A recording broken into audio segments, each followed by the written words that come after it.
Halo, kembali lagi bersama Profesor Lama. Kali ini Profesor Lama sesi Bahasa Ukai atau bahas soal uji kompetensi apoteker Indonesia. Kali ini kami akan membahas tentang manajemen, sebagian farmakoekonomi dan manajemen persediaan.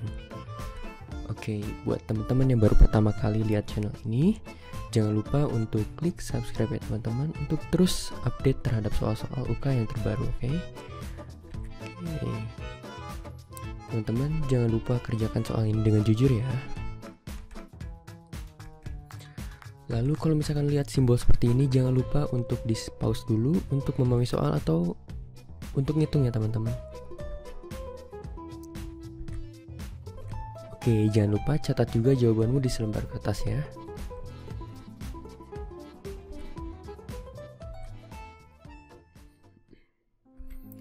Nomor 1, apoteker menerima resep racikan amoksisilin 250 mg sebanyak 15 bungkus.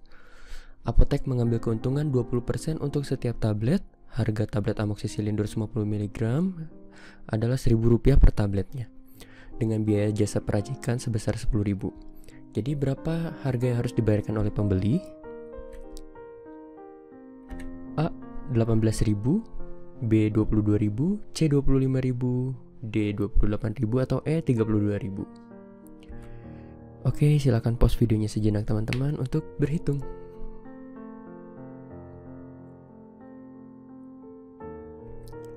Oke, jadi jawabannya adalah D ya teman-teman, 28.000. Nah, dari mana sih dapat jawabannya? Jadi, pertama-tama teman-teman harus didetail dulu ya. Tapi kalau misalnya teman-teman udah biasa ya nggak perlu detail, nggak apa-apa. Jadi kita buat yang diketahuinya apa. Jadi harga per tablet 1.000, keuntungannya per tablet itu 20%. Biaya raciknya 10.000. Nah, jumlah pesanannya 15 bungkus. Jadi kalau dari rumusnya sendiri, yaitu harga tablet dikalikan jumlahnya berapa, dikalikan 1,2. 1,2 itu sama dengan 20% ya teman-teman. Nah, ditambah juga biaya raciknya. Oke. Nah ini jadi 1000 dikali 15 dikali 1,2, lalu ditambahkan 10.000. Nah 18.000 ditambah 10.000 itu jawabannya adalah 28.000 ya teman-teman. Oke, nomor 2, seorang apoteker penanggung jawab apotek membeli tablet multivitamin dari distributor dengan harga Rp120.000 per box. Nah sudah termasuk PPN. Satu box berisi 30 tablet dan apotek menjual dengan harga 4.600 per tablet. Berapa persentase keuntungan yang diperoleh?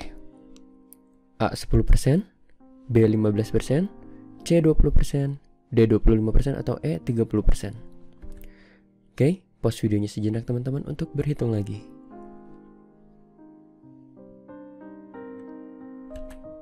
Oke, jadi jawabannya adalah B 15%. Nah, dapat dari mana ayo? Jadi, cara berhitungnya adalah biasa diketahui dulu aja supaya mempermudah kita. Harga per boxnya 120.000. Ada 30 tablet dalam satu boxnya. Harga jualnya 4.600 per tablet. Oke. Cari harga normalnya dulu ya per tabletnya. Oke. Jadi 120.000 itu per 30 tablet. Kalau misalnya satu tablet berarti Rp4.000. Lalu cari persentase keuntungannya. Kalau misalkan cara berhitungnya sih normalnya yaitu 4.600 dikurangi 4.000 harga per tabletnya dibagi dengan 4.000 dikalikan 100. Kita bakal dapat 15%. Atau bisa juga cara singkatnya lagi yaitu 4.600 dibagi 4.000, yaitu jawabannya 1,15. Nah 1,15 ini berarti dia ada penambahan 15% keuntungannya ya teman-teman. Oke, kita lanjut ke nomor 3. Seorang apoteker di klinik akan memesan Nexium 20 mg. Satu boxnya berisi 14 tablet. Penjualan obat tersebut di apotek sebanyak 2 box per minggu. Oke, berapa reorder point jika lead time-nya 3 hari?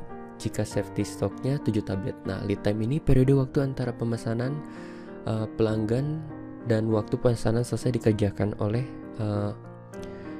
penjualnya ya. Nah, oke. A 17, B 18, C 19, D 20 atau E 21. Oke, silahkan pause videonya sejenak teman-teman.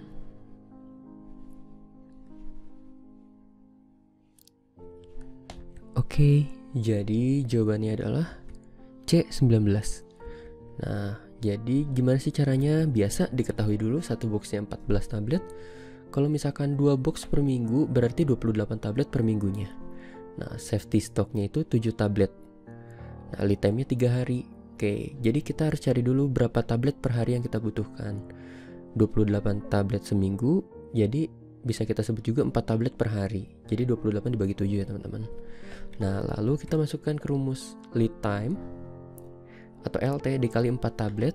4 tablet itu dari berapa banyak tablet per harinya, itu dikalikan dulu lalu ditambahkan dengan safety stocknya, yaitu 7 tablet. Nah, kita dapat 3 kali 4 12 ditambah 7 sama dengan 19 tablet teman-teman. Oke. Nomor 4, apoteker di sebuah rumah sakit swasta menetapkan kebijakan harga jual untuk obat-obat penyakit degeneratif dengan menggunakan margin ya teman-teman. Nah, bila seorang pasien wanita berumur 50 tahun datang ke apotek membawa resep dari dokter sebagai berikut. Captopril 25 mg numero 30, signanya 3DD1 teman-teman. Lalu amlodipin 5 mg numeronya 30, signanya 1DD1 juga. Oke. Bila pasien membeli obat setengah resep dengan HNA Captopril Rp800 per tablet dan HNA amlodipin Rp1.000 per tablet, berapa pasien harus membayar? A. 35.250, B. 35.625, C. 36.625, C. 37.125, atau E. Rp38.250. Oke, selamat berhitung lagi teman-teman.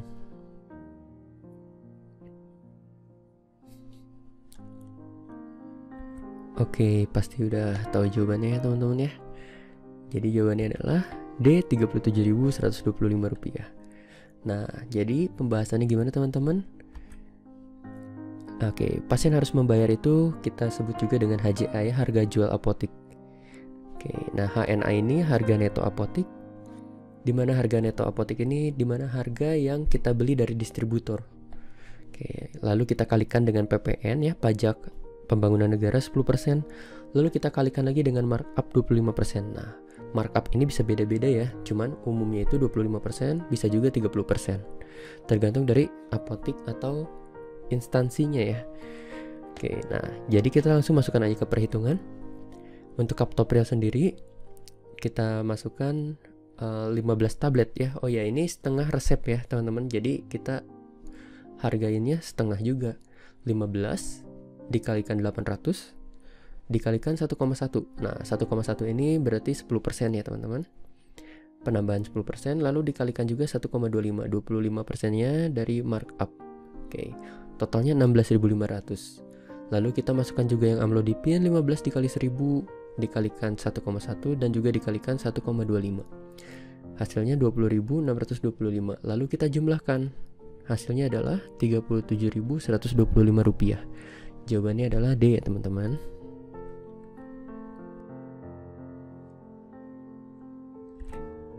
Oke, nomor 5. Seorang apoteker di RSUD melakukan analisis antara aspirin dan citicoline pada pasien yang stroke. Didapat length of stay aspirin adalah 2,45 hari dan length of stay citicoline adalah 7,16 hari. Total cost citicoline Rp157.250 dan aspirin Rp22.450. Oke, analisis farmakoekonomi apakah yang digunakan pada kasus ini? A. Cost effectiveness analysis, B. Cost utility analysis, C. Cost analysis, D. Cost minimization analysis, atau E. Cost benefit analysis. Oke, silahkan pahami soalnya teman-teman.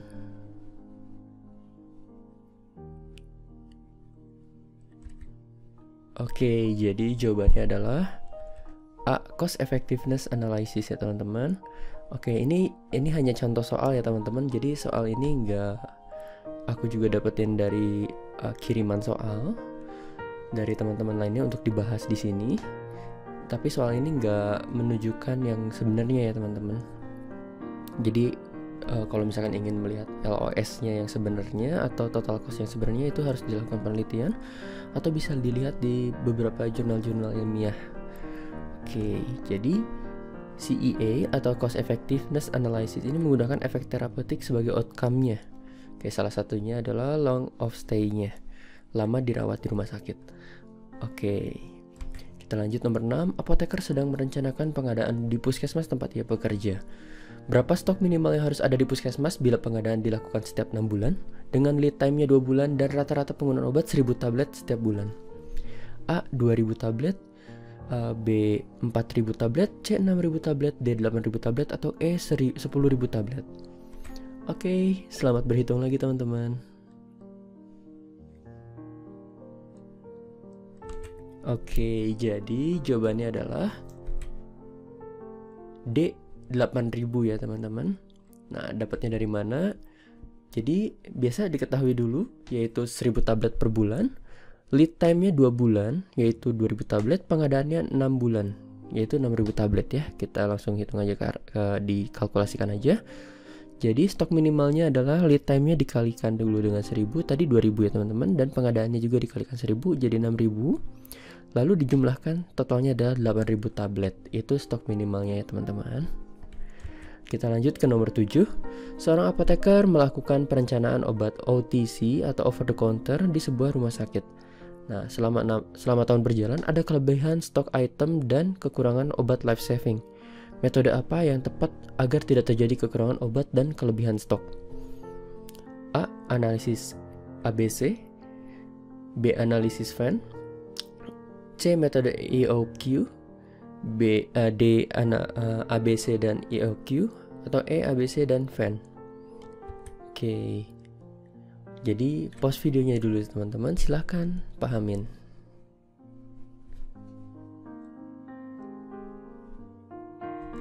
Nah, jawabannya adalah ABC dan Venn ya teman-teman.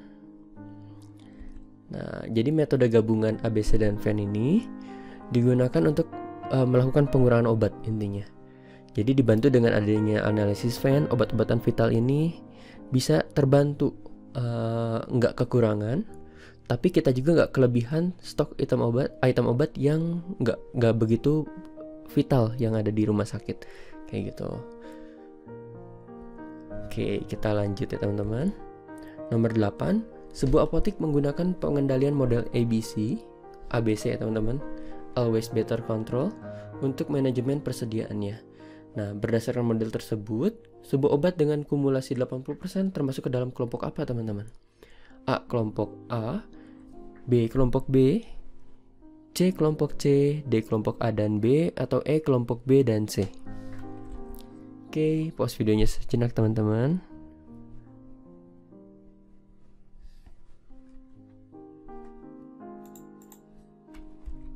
Oke, jadi jawabannya adalah B. Kelompok B teman-teman, dimana kelompok A termasuk ke dalam kumulasi 75%, kalau misalkan B itu di atas 75-95%, sedangkan yang C 95-100% ya teman-teman. Oke, nomor 9, seorang apoteker melakukan analisis farmakoekonomi mengenai vaksin influenza pada pekerja dengan hasil sebagai berikut. Nah, vaksinasi orang dewasa yang sehat bekerja dengan penghematan biaya rata-rata Rp265.000. Orang yang per orang yang divaksinasi dibandingkan dengan orang yang tidak divaksinasi. Jadi ada keuntungan nih, 265.000 hematnya gitu. Analisis farmakoekonomi apa sih yang digunakan pada kasus ini? A. Cost effectiveness analysis, B. Cost utility analysis, C. Cost analysis, D. Cost minimization analysis, atau E. Cost benefit analysis. Oke, silahkan pause videonya sejenak untuk memahami soalnya teman-teman.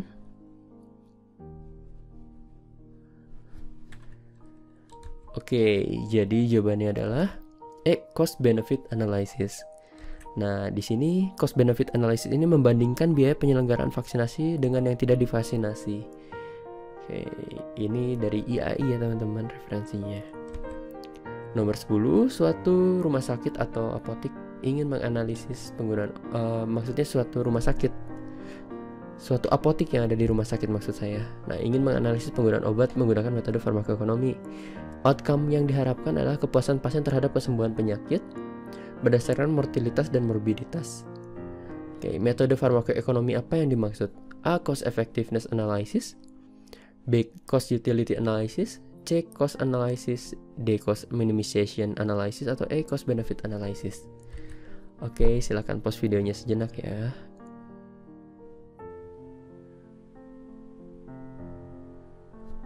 Oke, jadi jawabannya adalah B. Cost Utility Analysis. Nah, Cost Utility Analysis merupakan teknik analisis ekonomi untuk menilai kepuasan atau kualitas hidup yang diperoleh dari suatu intervensi kesehatan. Nah, kegunaannya diukur dalam jumlah tahun dalam keadaan sehat, bebas dari kecacatan atau KOLI ya teman-teman. Nah, oke, jadi berapa skor teman-teman nih? Adakah pertanyaannya? Atau punya saran untuk bahasa UK yang selanjutnya? Jangan lupa tulis di kolom komentar ya. Oke, buat teman-teman yang belum pernah baru pertama kali lihat video ini, jangan lupa untuk subscribe ya. Oke, terima kasih teman-teman. Bye bye.